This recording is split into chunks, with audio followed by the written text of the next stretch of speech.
A friend of mine literally just invited me to play League of Legends, and I said, I can't. I'm doing visual novel work. And he said, delete it. This is more important. And like, delete it. You lied and claimed that you were making a visual novel. No, I did. I said I was doing VN work, which I am. We're doing work about a VN. It's research. I can write this time off in my taxes. Apparently this episode starts with Jericho screaming. Oh God. Hope that teeth kicked in. Yeah, I just got my lemon ginger tea with honey because my throat was hurting. So we'll see how that goes.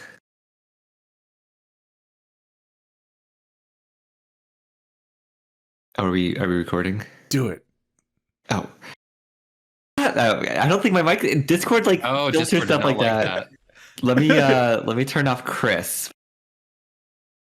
No, it doesn't work. It hates it so much. It hates it. I turned off the sensitivity. Oh, wait.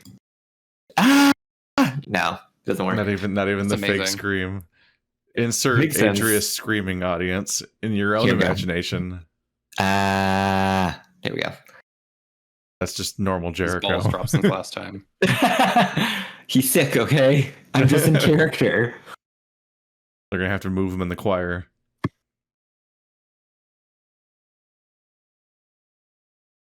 Farewell, nipple. Was that it? Adrius. Oh God, please don't tell me this is an Adrius episode. Please. During all these sequences, I'm just never sure if I'm supposed to press A again or wait. We're back. Adrius lunges forward in his bed, the deer's chest heaving as he chokes on his first deep breath. My father. What was I? Sitting up in bed, he pulls the sheets closer to him, gripping them in his fist. The nightmare he just had fades away as suddenly as it came, like water evaporating on a hot summer's day. His father was angry with him? Can't imagine why. Disappointed. Arguing. Adrius sits there for a moment, his mind desperately grasping the air for the dream, but to no avail. I just remembered that they established that Adrius has a split personality, which I don't know what that does to the story. Is that like a real, hard cut split personality? I think that's where they're going for. Okay. Which kind of gives both Adrius and Richter split personalities in different ways, because Richter's a sleeper agent, I guess, which is a wild... Not only is it a wild thing to do to both characters, I don't know if it functionally does anything to the narrative for either of them. I don't know what to do with that. So what I need to know now, does he know he did it? In this personality? He definitely knows that he did it, especially with the dream happening and everything. Yeah. But I did have a similar gut reaction where, my uncertainty still to some extent is, are we talking about, a mental illness or, something magical? Because... this is sort of my issue is I don't feel like anything in the setting is implied. A possession is really where my mind is going. Is it something he was, visited by something that told him it would give him the strength to take revenge or something? But I don't think anything in the setting has really indicated that exists at all. I mean, we have us having a spirit not possessing us, but we have another. That's the thing. It's not a possession at all. Yeah. So just the idea of there's a poltergeist in Lyre is I don't know that there is. Even now, I'm also were the weird visions Richter was having earlier in the game supposed to be foreshadowing for him being a sleeper agent and not foreshadowing for him having powers to see things? Because that's extremely confusing if that's what they were going for. Him being tied to the bed and being force-fed something, that was definitely what I took from that, is that some kind of we've got a lot of these now, because there's also he was building up to having Tigran powers, so it makes sense for it to be foreshadowing for that. So for it to actually be a double bluff foreshadow for him being a sleeper agent unrelated to that, I don't even know what to do with that. That's wild. He's a man of mysteries. But it was when I was rewatching our last session and Adrius talking about the dream of I was kicking the ants and the ants crawled up my leg and they bit me, but then I saw another version of myself and he threw fire. We're getting really abstract with the dream sequence. I just gotta say, like, that takes some unpacking. I think I see what it's going for, but like, just similarly with Richter's dreams early on, I think that is the kind of dream sequences we're writing where it's like, oh, you're really supposed to like get surrealist with this and imagine what the symbolism is. Adrius tosses the covers from his body, the cold morning air rushing over his fur. I feel like he didn't think through the process and the consequences for you emotionally when you decide to kill your father in the room you're going to sleep in for the rest of your life. Yeah.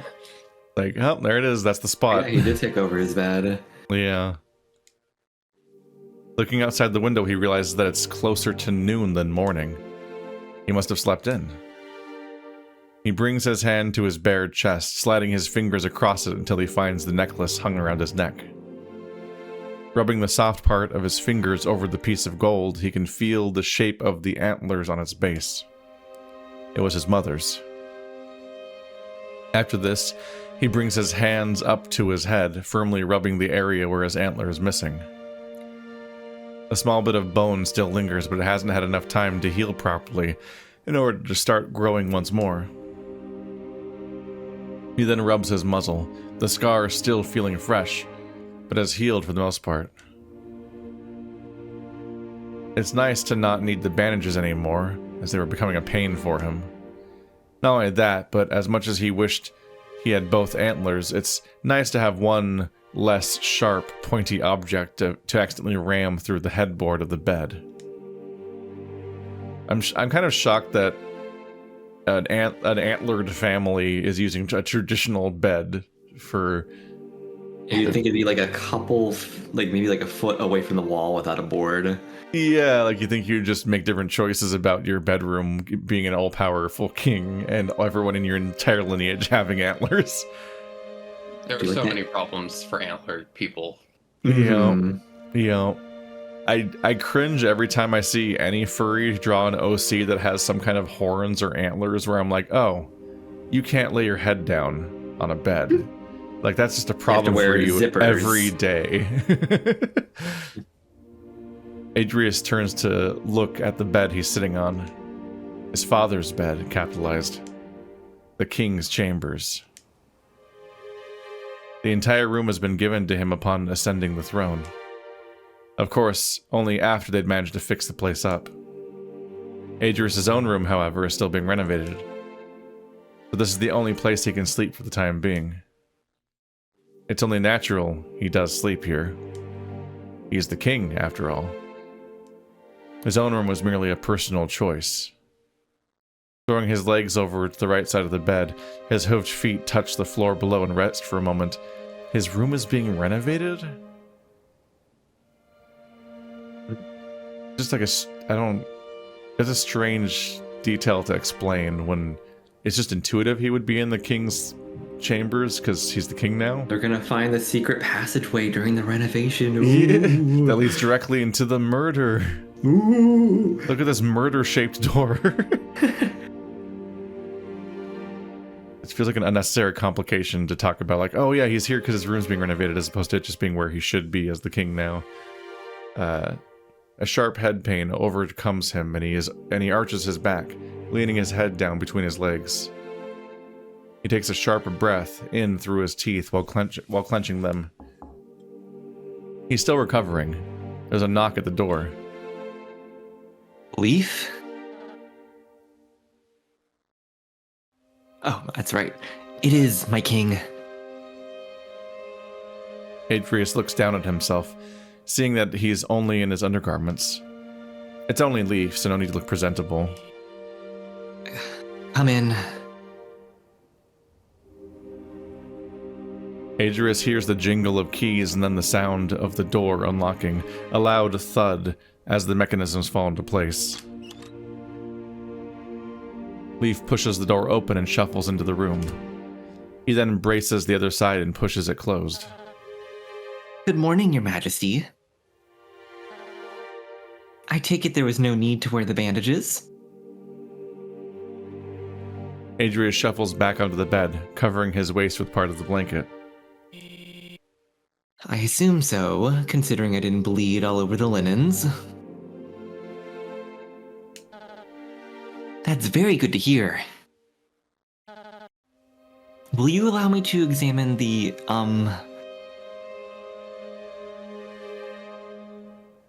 He points up at the top of Adrius's head. Of course. Adrius leans its head down for the bird to take a closer look. Leaf takes a close look at the area where the antler was broken off, brushing aside the fur around the wound. He then gently pokes the small bit left behind. Any pain?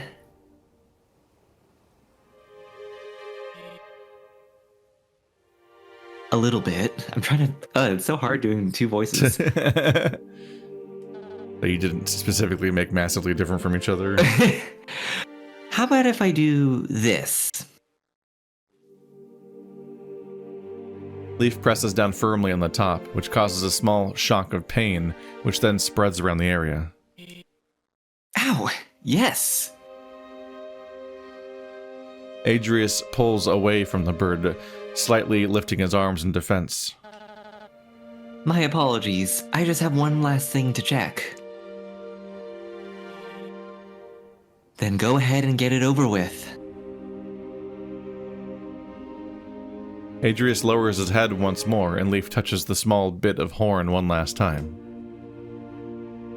This time, he's gently pushing and tugging on the sides. Do you feel any pressure? No. Leaf pulls his hand away and falls silent, not saying a word. Good. He hasn't detected the needle.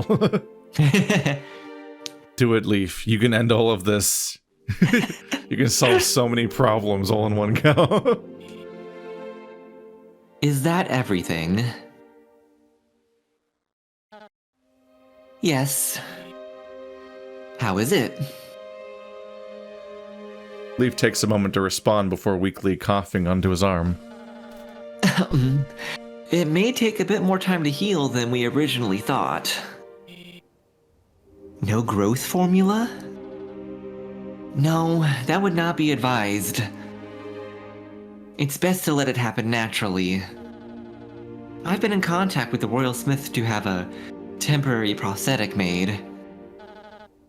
Your new crown will also be finished soon. As you requested, it will resemble the crown of your great-grandfather. All right. Yes, very good. Adrius slides out of bed once more, standing up and walking over to the wardrobe in the corner. He pulls out the lowest drawer and lifts a pair of black trousers from it. So, where's Liz? I'd like to know if there's anything on the agenda today that I don't know about. Fortunately, I can tell you that personally. About an hour after noon, there are several citizens who have made appointments to speak with you and your counselors about certain matters. Adrius pulls the trousers up around his waist and buttons the top. He then reaches for a lilac shirt folded neatly in the middle compartment. Other than that, it's a mostly uneventful day. Oh. However, I'm not just up here to check on your injuries. Oh? Liz was the one who sent me. She wishes to speak with you. She can come and see me whenever she likes. Adrius finishes putting on the first layer of clothing, then begins buttoning his vest. She was actually very insistent that you meet her in the court chambers. Adrius freezes while buttoning the last button of his vest. Very well. Has Bjorn recovered yet? No, I'm afraid he hasn't. Be sure to let me know as soon as he wakes. Of course. A few moments pass as Adrius progresses through the rest of the process of dressing himself. Are you well? Never better. Why? You seem a bit stressed. Adrius turns around, looking down at the bird. I'm only tired, that's all. Are you absolutely sure? Of course. Leaf rocks back and forth on his feet before prying again. I'm not just talking about your physical health. I wanted to know how you were doing after everything that's happened. Things haven't begun to slow down until recently, and ever since all of this chaos started, you seem... I'm fine, Leaf. You can stop interrogating me now. Adrius makes his way to the door. I'll go see what Liz wants. Do you really plan on killing Lyle?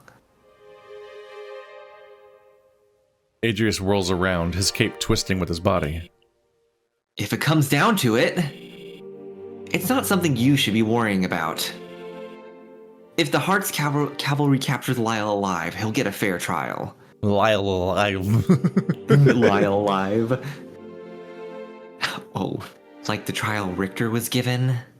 Why are you so sassy today, Leaf? Damn, calling the king out. You're gonna get executed next. Adrius advances on Leaf, looking down on him with cold, dark eyes. Leaf, if I wanted your opinions on the current events, I would have appointed you as my advisor, not my physician. Damn. Leaf takes a step back, but then speaks, his voice quiet. I know more about what's going on than you understand. I've been by your side constantly throughout this entire tragedy. Adrius disregards him, turning around to leave, but Leaf continues. And it wasn't you who appointed me as the royal physician, it was your father. Jesus. Need I remind you why? The deer stops at the door and stands there for a moment. After a few seconds pass... Leaf is like in his late 30s or 40s. It must be, yeah. He was there when Adrius was born. He sighs and turns around. I'm not in need of a reminder. I truly do value you and your wisdom, Leaf. Just don't get under my fur about this situation again. Leaf tilts his head to the side in a ponderous manner, as if showing agreement. Very well. Now, let's go see what Liz wants. Is she doing better? Right, because last time we literally saw Leaf save Adrius' life as a newborn. Yeah, like, he must have been at least 18, I feel. Adrius opens the door and holds it for the small bird as he tentatively walks through. Thank you, and no, not really.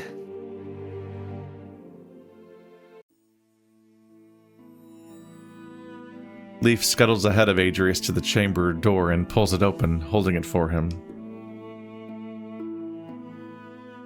Adrius strides through, and as he enters, his eyes adjust to the dim, candlelit room. Candles are lit throughout the room, and letters and books clutter the table. The candles are melting the table. Won't somebody think of the table? It just keeps popping up. On the other side of the room at the end of the table, Liz stands over an old, large book, among several other pieces of parchment and scrolls. She looks tired, her hair tied back messily, and her eyes bloodshot. She's also visibly drunk. Okay, girl. Damn. In front of her on the table sits a chalice full of wine, along with a couple of empty bottles. Why does that keep happening? Yeah, it keeps flashing Adrius ever since the beginning of the chapter. Oh right, the Fugies. Boop, I forgot the Fugies. Oh wait, do I need to put mine back to normal? Oh yeah, your old one's back. Yeah, I was using it when I was playing video games with a friend. So... there. My, what biceps you have. Oh, they're gone. You're back to being a worm. Talk about my biceps. She stands up from her chair, a scowl upon her face as Adrius enters the room. Dear God, have you even slept?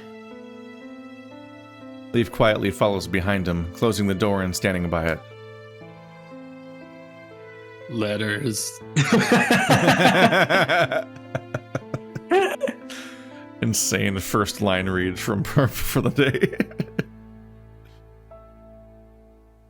He picks up a scroll and throws it across the table.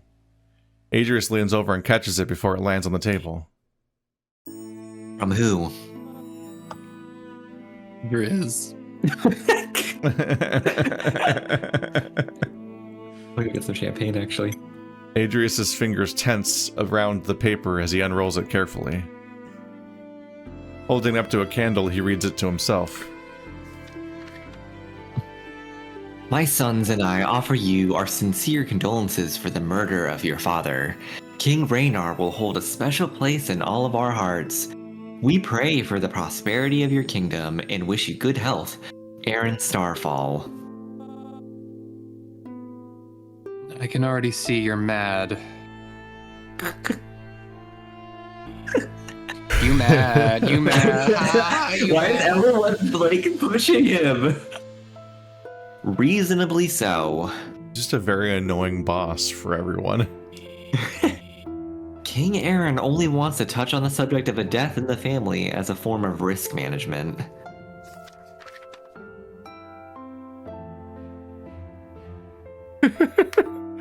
What an attitude to have. You sent your condolences? You only said it because you have to. Jesus Christ. Adrius crumples up the letter and throws it to the side. That's important, Adrius. Relax, it's not even his handwriting. I've helped Father answer and send letters for the last 3 years. After the accident, his hands never quite recovered. So? Oh, his father's hands never quite recovered. That's why he was helping his father. I was like, I thought you were saying that the King of Aaron's hands never recovered. No. I'm like, that doesn't make it not a letter from him. If he's dictating it. Liz slumps back into her chair, pinching the bridge of her nose. Leaf goes over to her side, placing his wing on her hand. Anything else of importance? Liz sits up in her chair slightly, reaching for a letter on the table. You know me, I saved the best for last. It happened again. A letter from the Judge of Home's End. It won't stop flashing him on the screen. It's so strange. He's the center of attention. That's the sign that he doesn't let women speak, okay? Actually. She clears her throat and reads out what's written down on the piece of parchment. We have had numerous attacks from the northern side of the canyons. Several villages and settlements south of Home's End have been bombarded with raids. Houghton is a ruin. Shut up, Adrius. I urge you to make contact with the King of Driz in order to formulate a solution. Why is it happening? That's weird. She rolls up the letter and tosses it back onto the table, taking a sip from her chalice. Adrius leans on the table, anger burning deep inside of him. With each word she spoke, his rage festered. Call upon the royal army. Have them march on the canyons and kill every single bandit, criminal, and barbarian. Uh-huh. This wasn't so incredibly topical right now. Wow. Yeah, we just need to send the Coast Guard to the canyons. Adrius, that's not how law enforcement works. They're bringing fentanyl across the borders. You can't just, send your army to a geographical area to catch all of the quote-unquote criminals. That's not... How do you even tell who criminals are? Do they wear a uniform? They look like bandits and barbarians. That's not a good starting point to go off of.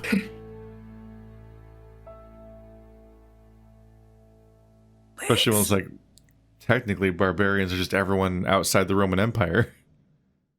I am looking at the map really quickly because Home's End and Houghton are both marked, and it's interesting because Home's End is basically halfway between Driz and Lyre, and then Houghton is specifically in Driz, so it's sort of, she's describing that this territory inside of Driz is completely wrecked, and it's like creeping up towards them, basically. Just your geography lesson for me. Adrius. The more you know. Come winter's end, I want that entire nest wiped out. Man, woman, and child, I will rest until that stain is wiped from the map. Adrius. Adrius? The children? I slaughtered them like animals. They are animals. We can't do that. Ooh, vampire Without Driz's cooperation. Yeah. Look at her nails. Yes. She does have the cunty nails. That is very true. No, I do like this image. I like the expressiveness of Leaf as well. I wish like Leaf had like Leaf is one where like I feel like he could stand to express like a little bit more in his sprites, and this is like what I think that character needs. Mm-hmm. You can see Adrius too in the reflection. Oh yeah. I never noticed that. Wow. He's really paying attention, you can tell. This is why you'll need me. You're fired. Without Driz's cooperation, we can't march on their lands. Your father knew this, and I'm completely certain you know it. I don't care if you don't agree with it. You know this is the right choice.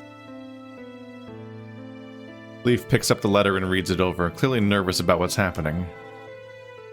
Crossing their border will do more damage than what's already been done. No, they have lost complete control over that part of their territory. No matter how many troops they send in to clear out the main road, the heart of the problem will always continue to grow. They focus so much of their manpower towards building and cultivating the size of their kingdom, they let others drown in the problems they breed while continuing to rise above those beneath them. Driz uses faith as a tool of deception and a beacon for those around them, yet they're fully content with letting everyone be consumed by the blood-stained sands. Listen to me. She slaps her hand on the table in exasperation. Okay, something picked up. It won't work out the way you want it to. Neither will that sound. I tried. Leaf clears his throat. She's right, Your Majesty. Going about these problems in a careful manner is the best solution. I'm the physician. I don't know why I'm here. We cannot afford to cause one predicament while trying to solve another. I think it's because they're literally out of characters, honestly. Yeah. Liz sighs and looks back up at Adrius from across the table. This is the first time Adrius has seen her lose her temper in a while. Adrius, you have to stop making these rash decisions. I feel as if I'm the only one who's making any decisions.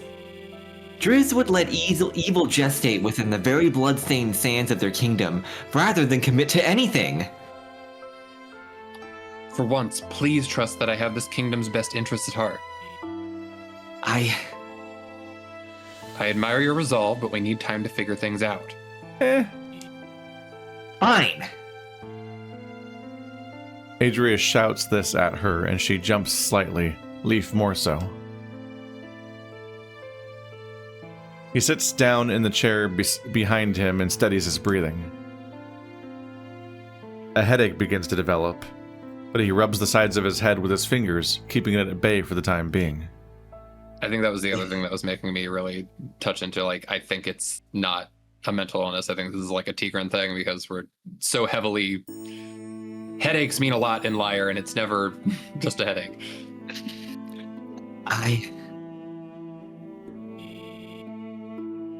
How soon can we send soldiers to take control of the area? I want the villages closest to the canyons to be well guarded in case of any future attacks. It would take days to even deliver the order of our garrison to our garrison south of Flinthaven.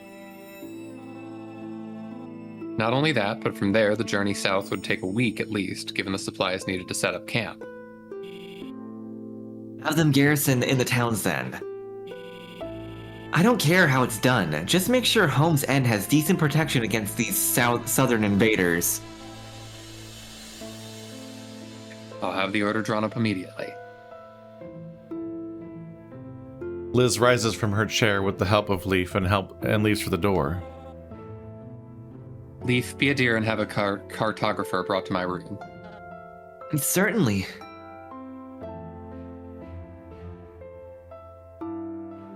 Adrius holds up his hand, and she stops before rounding the table. I did not dismiss you. She rests her hands on the table, glowering at him. Let it be known that I've always had this kingdom's best interests at heart. I'm sure you do. But did it ever occur to you that you don't know everything? Elizabeth! No, Leaf. Let her continue. In the privacy of these chambers, I won't shrink from criticism. I could hardly get any shorter. As a figurehead, I can't be questioned, but as a king... Adrius sits up in his chair, resting his hand underneath his chin. Go on, Liz. I want you to be honest with me. Your Majesty, she's intoxicated. She doesn't mean... I'm fine, Leaf. She mutters this in his direction while gritting her teeth, and he steps back. We received no word from Aaron on the subject of Lord Richter. None. If we had kept him as a hostage, then we might have been on a better track towards clarity, but here we stand. No Iranian Lord. No answers. She takes in a deep breath and exhales, a hysterical expression appearing on her face. What is a hysterical expression? I'm trying to think of her headspace. Not only have we lost Lord Richter, but Lyle has run off with him. Only God knows where. Yeah, she doesn't really have anything resembling a hysterical expression in her, Yeah, I'm guessing faces. that it's like she's supposed to be getting increasingly worked up and just going off right now. Lyle Reed. I understand your constant ill treatment of him would lead you to forget this, but he is the only son of Lord Marcus Reed. They're a small house now, but one of the oldest and most powerful aside from your own. Lyle has never told us this. And I've just had to send his Lord Father a letter telling him that his son has committed murder, treason, and has run away with the man known for killing the king. And this is somehow my fault? Yes. Yeah. In big part, yes. Sending Richter to his death like that was never going to work out. It was a dramatic display at best, and now we have to deal with it. It was Bond villain shit. I needed to use him as an example. Letting him escape was never my intention. But you did contrive an entire mode of execution that would allow a chance of escaping.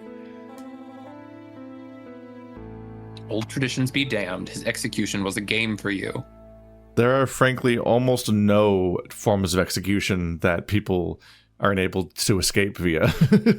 We found the only one. Toying with a man's life like that.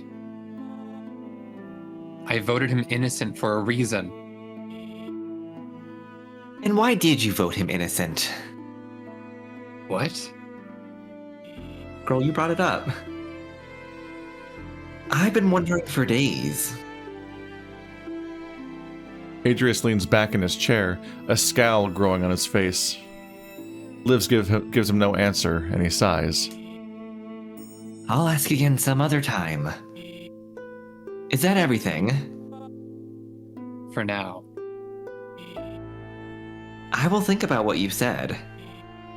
However, I know your mission in Driz was somewhat successful, but it's clear that our situation with Driz has become far worse. I will be taking action if things proceed down this path. Silence falls over the room, aside from the sound of Leaf nervously shuffling in the corner of the room. Go and rest, Liz. We'll speak more on this later. It's one of those minor things, but it comes up enough to comment on where it's like, silence falls over the room aside from Leaf in the corner of the room, and you're like, said it twice. Didn't need to say it twice. Mm-hmm. Liz takes a book off the table along with a few scrolls and briskly walks to the door. She rests her free hand on the door handle and turns to see that you could just say handle because she's at the door and turns to Adrius. Yep. Adrius. What? I'm on your side, whether you want to believe it or not. And I truly do care for you. He shuffles in his seat and turns, looking at her. I know. That's what I like about you. That you care about me. Your unwavering allegiance. This is an embarrassing admission. Rest well. That's what I like about you, how much you like me. Okay. You don't expect the king to come out and say it, but okay.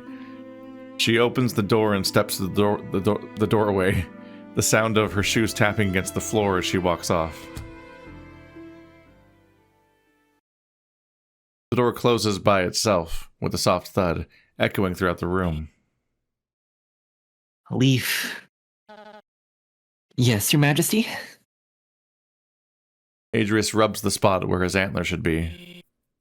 I feel a headache coming on. Cancel the appointments I have later. Of course, Your Majesty. Would you like some medicine for the pain? Very much, yes. Fuck me up, fam.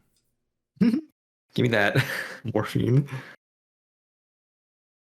Adrius rises from his seat and picks up the crumpled letter from Driz.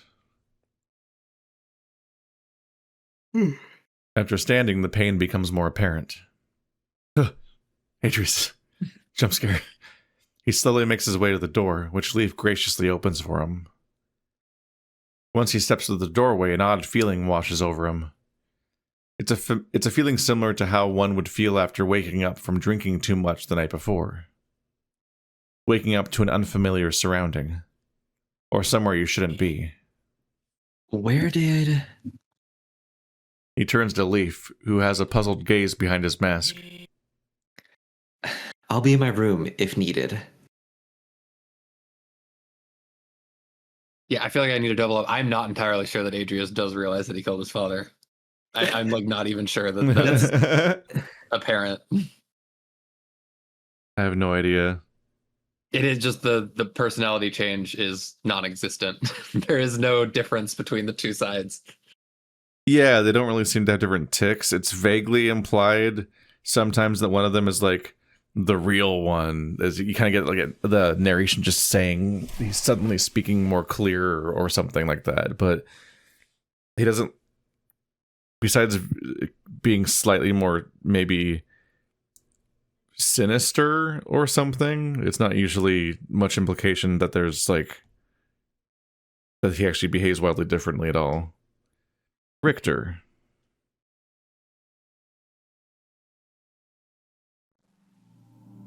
Oh. You're alive. I'm thankful. I truly am, but this wasn't supposed to happen. Why? Why would you do this? You didn't have to. I could have.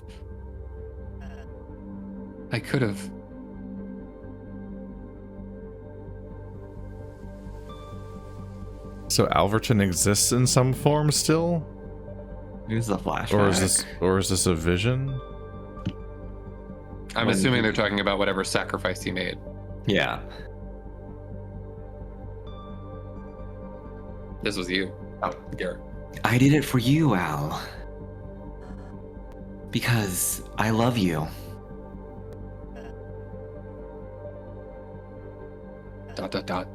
Huh. I suppose even a god would find it hard to love and be wise all at once. Damn.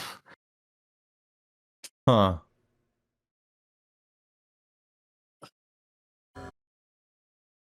Richter.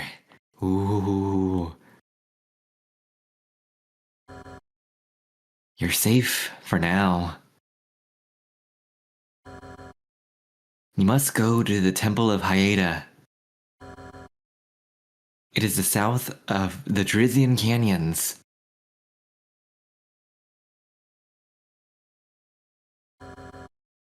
Here, you will complete your training. And become the Avatar. The Avatar. I just watched the first season of that this past week. For the first time? I still need to see it. Yeah, it was like on Nickelodeon, so of course I've seen like smatterings here and there, but it's like it is kind of a show you want to really get the full chronological order. Oh yeah, absolutely. Because back when that show was on the air, it was an era where you couldn't watch a show. Yeah, like you just as had an to get actual lucky. story.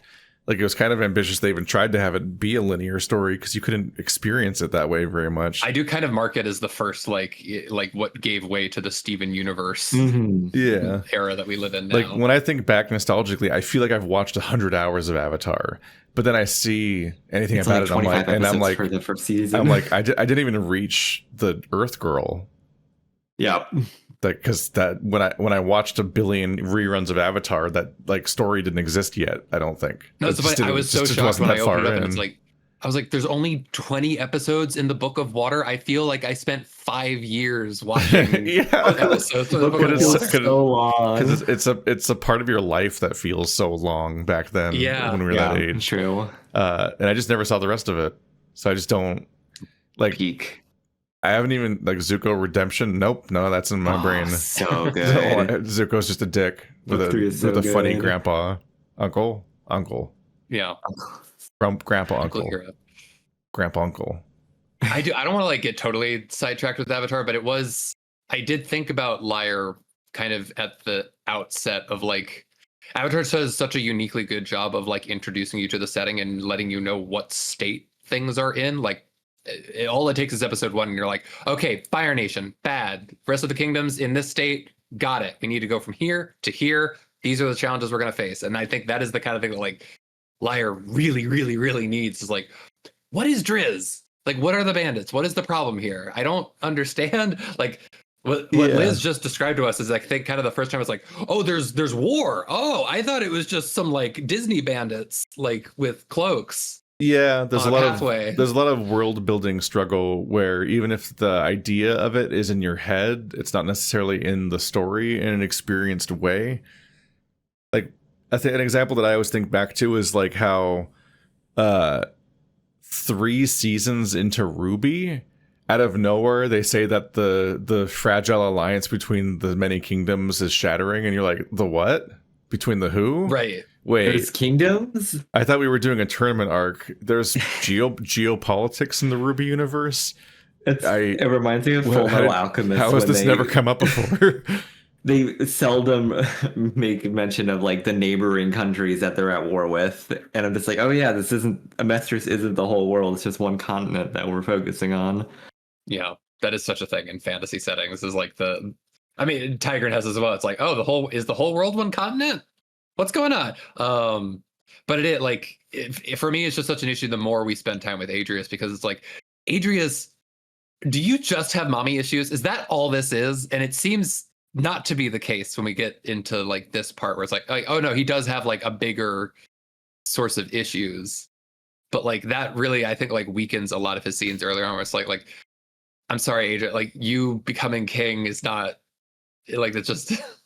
Yeah, I don't see what his goal is, and this is like the first time I think we really have it spelled out. Like, here's what he's up against, and just how out of sorts he is with like, I'm gonna send the kingdom down, and they're gonna take. I mean, the Trump allegations, or the Trump comparisons are really, really strong with that little diatribe he goes on. We will speak again soon. Take care. Horse butt. Adrius, no.